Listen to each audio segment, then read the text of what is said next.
सामने से रास्ता हटाओ, सामने से रास्ता साफ करो, आने दो मेरे घोड़े।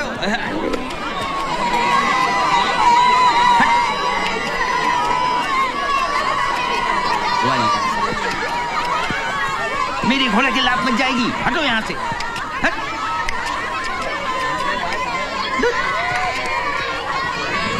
यकीन नहीं आता गुलाब कि ये वहाब बिन अम्र ही है।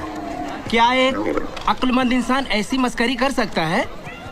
आखिर इसने क्या हालत बना रखी है, कुछ समझ में नहीं आता। ये वहाब बिन अम्र भी एक मुअम्मा है।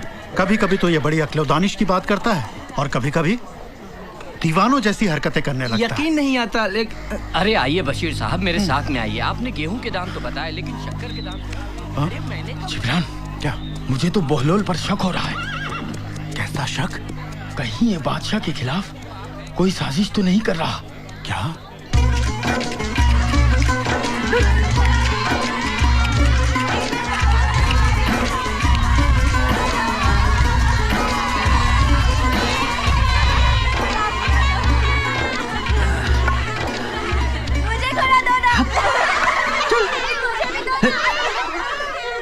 अच्छा बच्चों, अब मैं और मेरा घोड़ा दोनों आराम करना चाहते हैं, थक गए हैं ना। ए वहाब, क्या तुम्हारा घोड़ा घास खाता है? हाँ, ये घास भी चरने जाता है तुम्हारी अकल के साथ। हट। क्या वो पानी भी पीता है? हाँ, ये पानी भी पीता है, मगर मेरे बर्तन में नहीं, तुम्हारे खलीफा के पैमाने में। ए वहाब, हमें भी अपने घोड़े की सवारी कराओ ना। खबरदार, कोई मेरे घोड़े के करीब ना आना। मेरे घोड़े का अंदाज शहाना है। अगर किसी को काट खाया या लात मारी तो मुझसे न कहना। अच्छा बच्चों, अब मुझे अपनी कमर सीधी करने दो। तुम लोग अपने अपने घर जाओ। अच्छा वहाब, हम लोग चलते हैं। अच्छा चलते हैं। खुदा हाफिज।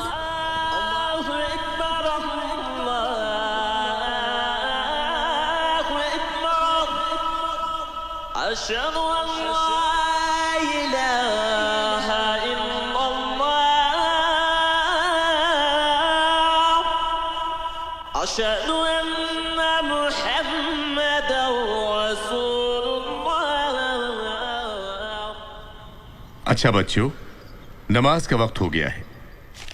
बहलोल से जुड़े बहुत से वाकयात हैं। आगे की कहानी फिर कभी सुनाऊंगा। आज 8 रबीउल अव्वल है। नमाज के बाद मुझे जुलूसे जुलजना में भी शरीक होना है। मैं चलता हूँ। खुदा हाफिज। खुदा हाफिज। इस्लाम और आतंकवाद का आपस में कोई रिश्ता नहीं है। आज जो कुछ भी पूरी दुनिया में हो रहा है वो सिर्फ अपने ज़ाती अगराज़ व मक़ासिद, अपने ज़ाती फ़ायदे के लिए, वरना एक इस्लाम ने हमेशा अमन का पैगाम दिया है। हिंदुस्तान एक ऐसी सरज़मीन है कि जिसने हमेशा मोहब्बत, अमन, इसार, क़ुरबानी का पैगाम दिया है। मज़हब बाद में, इंसानियत पहले है। मज़हब के नाम पर शिवाजी पर हमला करने की खातिर उस वक्त के मुसलमान बादशाह ने अपनी फ़ौज भेजी, अफजल ख़ान, शाइस्ता ख़ान। लेकिन जब वहाँ तो वो लोग शिवाजी को तो नहीं कत्ल कर सके। शिवाजी ने अपने डिफेंस में कत्ल कर दिया अफजल ख़ान को। एक हिंदू होकर के मुसलमान को कत्ल किया तो उसको उसके मज़हब के तरीके से दफन कराया। लेकिन वो कैसे वो मुसलमान थे कि जिन्होंने कलमा तो रसूल का पढ़ा था, लेकिन रसूल के नवासे को कत्ल भी किया। कलमा भी पढ़ रहे थे, नमाज भी पढ़ रहे थे, लेकिन उन्हें पता नहीं कि रूह नमाज कौन है, रूह कलमा कौन है। रूह कलमा इमाम हुसैन रसूल के नवासे, लेकिन उन्हीं को कत्ल किया 3 दिन का भूखा प्यासा रख करके, और कत्ल करने के बाद उनकी लाश पे घोड़े दौड़ाए। मुसलमानों में भी बहुत सारे लोग हैं, लेकिन एक कौम है कि जो इमाम हुसैन की अज़ादारी करती है। पूरी दुनिया में जहाँ कहीं भी है वो, उनसे कहीं एक न मिलेगा कि जिसने अपने मुल्क से कोई गद्दारी की हो, चाहे जिस मुल्क में रहता हो। ख़ास तौर से हिंदुस्तान के रहने वाले ये तो अपने मुल्क से कई जिहतों से, कई वजहों से, कई सबब से, कई कारणों से मोहब्बत करते हैं। वो लोग के जो इमाम हुसैन की मजलूमियत का अलम उठाते हैं। क्यों? इसलिए कि ये आलम वफादार का है, वफादारी का दर्स देता है। इसलिए पूरी दुनिया में जो कोई भी इस अलम को उठाता है, जो इसके सामने सर झुकाता है, वो अपना सर तो कटा देगा, लेकिन जिस सरजमीन पे जिस मुल्क में रहेगा उससे कभी गद्दारी नहीं करेगा। नारा हैदरी। आते है खामोशी है अम्मू जान आ जाओ, आते है खामोशी है अम्मू जान आ जाओ, आते है खामोशी है अम्मू जान आ जाओ। जुल्मतों की आंधी है, जुल्मतों की आंधी है अम्मू जान आ जाओ, आते है खामोशी है अम्मू जान आ जाओ, आते है खामोशी है अम्मू जान आ जाओ। बादे असरे आशूरा जर्द हो गया सूरज, शाम के अंधेरों में हाय खो गया सूरज, हर तरफ उदासी है, हर तरफ उदासी है अम्मू जान आ जाओ, आते है खामोशी है अम्मू जान आ जाओ, आते है खामोशी है अम्मू जान आ जाओ। बदनसीब लैला को इसका कब गुमा होगा, आंखों खून में बिस्मिल है उसका नौजवान होगा। क्या मुसीबत आई है, क्या मुसीबत आई है अम्मू जान आ जाओ। इस्लाम सच की राह पर चलना सिखाता है। इस्लाम गैरों से भी मोहब्बत करना सिखाता है। जिस इस्लाम के साथ आतंकवाद का नाम जुड़ा है वो इस्लाम असल में इस्लाम नहीं है। बोहलोल भी एक तरह से मुजाहिदे इस्लाम थे। वो अपनी दानिश्वरी से इंसाफ की बातें किया करते थे। वो अक्सर हंसते हंसाते और कभी कभी मजाक में भी बड़ी अक्लमंदी की बातें कह जाते थे। धीरे धीरे उनके नाम की चर्चा पूरे बगदाद में फैल गई और एक दिन उनकी शोहरत से जलकर शहर के दरोगा ने अपने आप को सबसे बड़ा अक्लमंद होने का दावा कर दिया। मैं जिस गली से गुजरता था ना, मेरी दहशत से चूहे बिल्ली छिप जाया करते थे, परिंदे उड़ जाया करते थे। बहुत पहले की बात है। एक बार एक बस्ती से गुजर रहा था। मैंने देखा चारों तरफ अफरा तफरी मची है। एक जंगली हाथी ने कोहराम मचा रखा था। फिर क्या, मैं भी पागलपन के जोश में आ गया। हाथी को पकड़ा, उठाया, घुमाया, उसे फेंक दिया। पर कहाँ? मीलों दूर जंगल में। जंगल में? लेकिन आपको कैसे पता चला कि वो जंगल में ही जा गिरा? अरे बेवकूफ, वो जंगली है, जंगल में नहीं तो क्या समंदर में गिरेगा?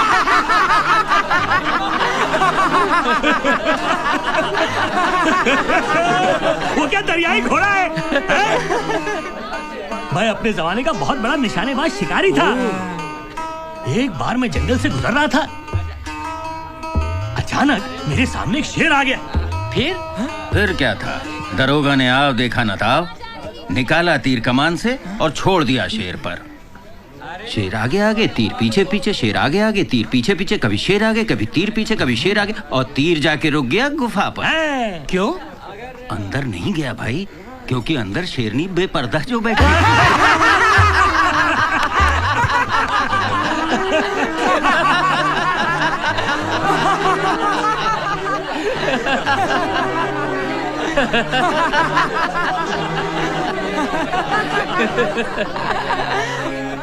ऐ लोगों, मेरी बात गौर से सुनो। बगदाद में इकलौता होशियार आदमी मैं हूँ, जिसे कोई बेवकूफ नहीं बना सकता। दरोगा साहब, मैं भी कुछ अर्ज करूं? बोलो, क्या बोलना चाहते हो? जल्दी बोलो। ये नाचीज आपके दावे को चुटकियों में गलत साबित कर सकता है, मगर ये ऐसी चीज नहीं जिस पर वक्त बर्बाद किया जाए। ये बेवकूफ मुझे क्या गलत साबित करेगा? इसका दावा सुनो। अगर मुझे इस वक्त जरूरी काम ना होता दरोगा, तो मैं तुझे और तेरे इन चमचों को ऐसा झटका देता कि ये सभी जिंदगी भर याद रखते।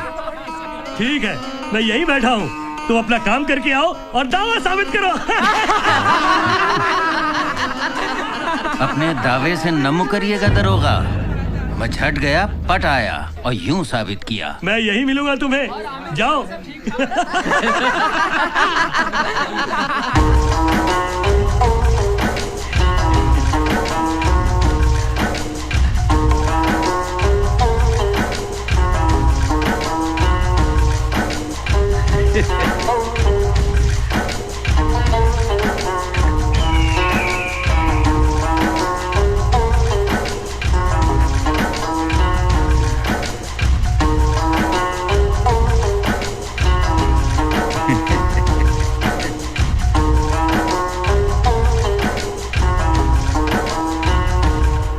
हुआ साहब? 2 घंटे गुजर गए, वो पागल अभी तक आया नहीं। अब इंतजार करना बिल्कुल बेकार है। वो खेलने लगा होगा गली में कहीं बच्चों के साथ। हम जब गए तो नहीं जाना था तो चले गए, नहीं तो और क्या बताया? जनाब, मुझे लगता है बहलोल ने आपको भी। तुम्हारा मतलब है कि वो दीवाना मुझे बेवकूफ बना गया? जी। उसकी इस हरकत की मैं उसे ऐसी सजा दूंगा कि सारा बगदाद याद रखेगा। तुम लोग खड़े खड़े कर क्या रहे हो? जाओ यहाँ से, जाओ। तुम नहीं गए? कुछ काम नहीं है क्या तुमको? मुझे तो बहुत काम है, तुझे नहीं है। तू जा, दरोगा कहीं का। ए चलो, बड़ा आया।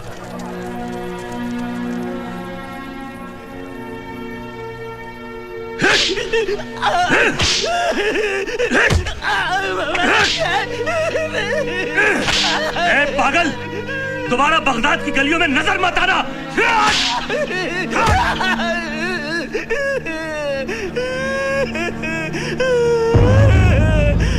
शर्म आनी चाहिए आप लोगों को। एक आदमी पर जुल्म हो रहा है और आप लोग खड़े होकर देख रहे हैं। जाइए यहाँ से। रो मत भाई, सब ठीक हो जाएगा।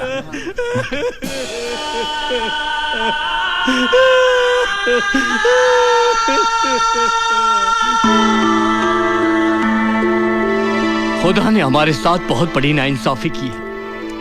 मैंने बेटे के लिए दुआ की थी और उसने हमारे घर में बेटी भेज दी। सुनो, अगर कोई मुझसे मिलने के लिए आए या मुलाकात करने के लिए आए, मुबारकबाद देने के लिए आए, तो उससे साफ साफ कह देना कि हमारी तबीयत अलील है जी। हम किसी से मिलना नहीं चाहते। मगर जो आ गए हैं उनसे क्या कहोगे?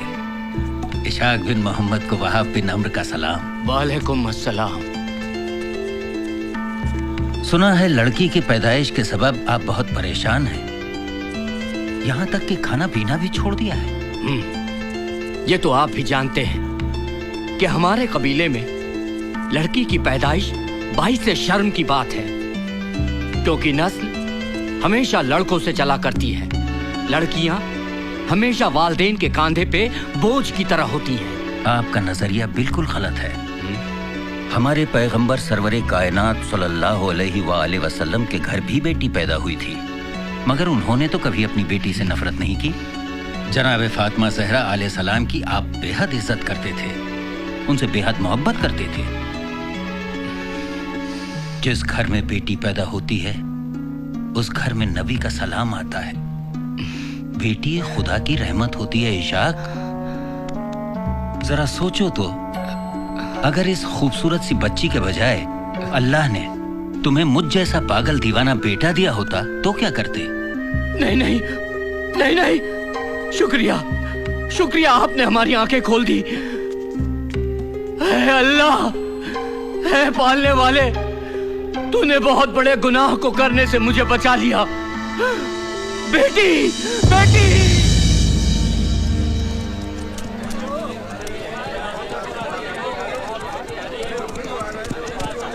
हाय अल्लाह, कितना अच्छा है तू। ले रख ले। सलाम बोलो। वालेकुम सलाम। नहीं नहीं, रख ले, तेरे काम आएगा। शुक्रिया शुक्रिया। आजकल बहलोल बहुत दानिशमंदी की बात करने लगा है। वो रहा बहलोल। अस्सलाम वालेकुम। क्या बात है बहलोल, आजकल तुम्हारी दानाई के चर्चे गली गली गूंज रहे हैं। जो आले मोहम्मद का दीवाना हो जाता है, दानेश्वरी उसके हिस्से में आ ही जाती है।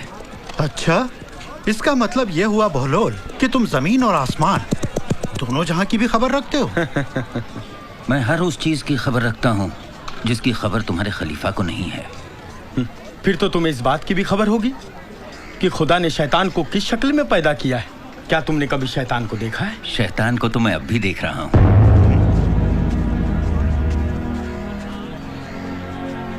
भाई, शैतान को तो हम भी देखना चाहते हैं, जरा हमें भी दिखाओ। शैतान को आप इस पानी में देख सकते हैं या घर जाकर अपने आईने में।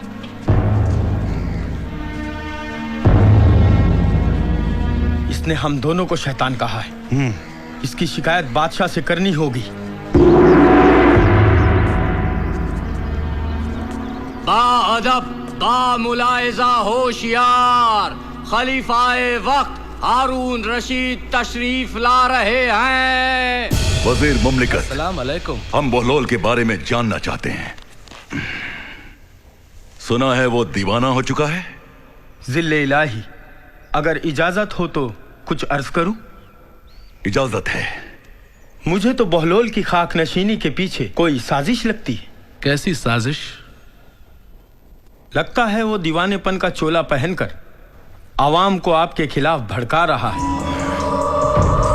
आजकल वो लोगों के फैसले भी करता है, जिससे बगदाद के लोगों में उसकी शोहरत बढ़ती ही जा रही है। तुम्हारी बातों पर यकीन किया जा सकता है क्योंकि बहलोल दोस्तदारे अहले बैत में से है। लिहाजा आज से तुम उसकी हर नकलो हरकत पर नजर रखोगे।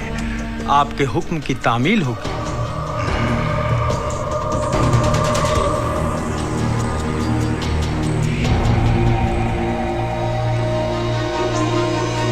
सुना है बहलोल इसी खंडर में रह रहा है।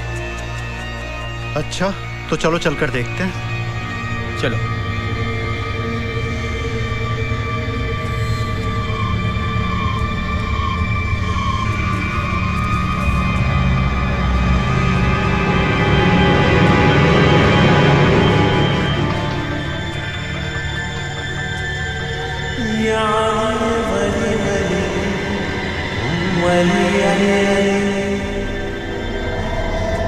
साहब, बहलोल वहां है।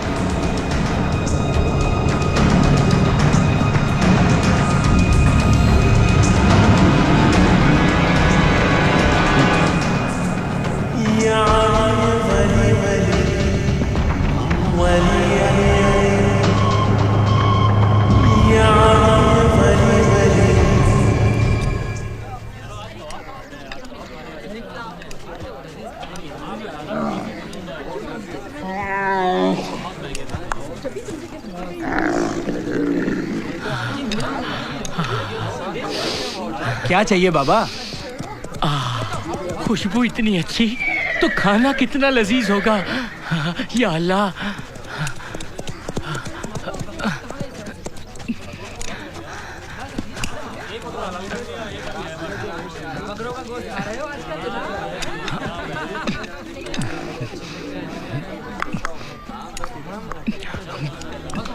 अल्लाह। अरे ओ मुसंडे, खैर चल निकाल मेरी कीमत। कीमत? कैसी कीमत? अच्छा, कैसी कीमत? अभी जो तूने तेरे खाने के साथ भाप के साथ रोटी खाई, इसकी कीमत कौन चुकाएगा? तू चुकाएगा। तू। रोटी तो तेरी थी, लेकिन भाप किसकी? मेरी। साजिद नाम है मेरा, साजिद। अगर नहीं दिया ना तो यही पटक कर मारूंगा। अजीब इंसान है आप।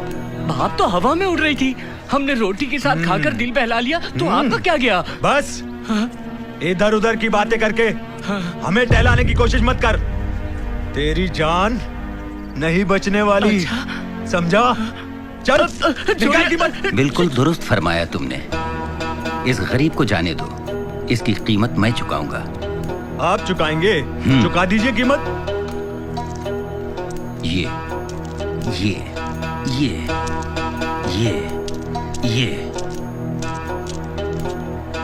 अब खुश? खुश? खा खुश? कीमत तो दी नहीं।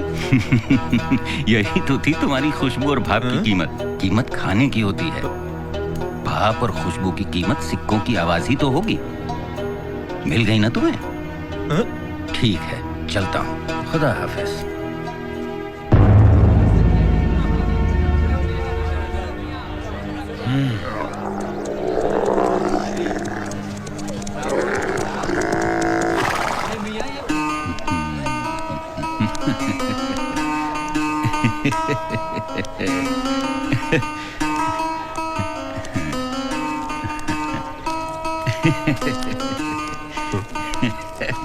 ये तो बहलोल है। ये क्या कर रहे हो बहलोल? भला इस एक सोने के सिक्के से खेलने में तुम्हें क्या मजा आता होगा? तुम ये सिक्का मुझे क्यों नहीं दे देते? मुझे दे दो। क्यों? अरे इसके बदले में मैं तुम्हें 10 सिक्के दूंगा। देखो पूरे 10 हैं। अच्छा ठीक है, मैं तुम्हें ये सोने का सिक्का देने के लिए तैयार हूँ, मगर एक शर्त पर। वो क्या? पहले तुमको गधे की तरह ढेंचू ढेंचू की आवाज निकालनी होगी।